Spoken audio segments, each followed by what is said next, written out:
How to log in to Hobby Lobby employee account.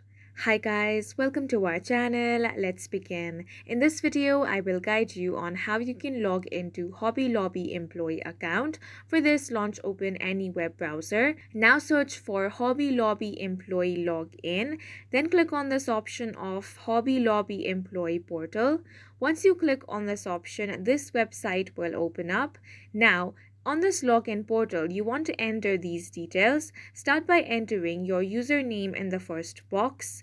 After that is done, enter your password. Now click on the login option. If the details you've entered are correct, you will be successfully logged into your account.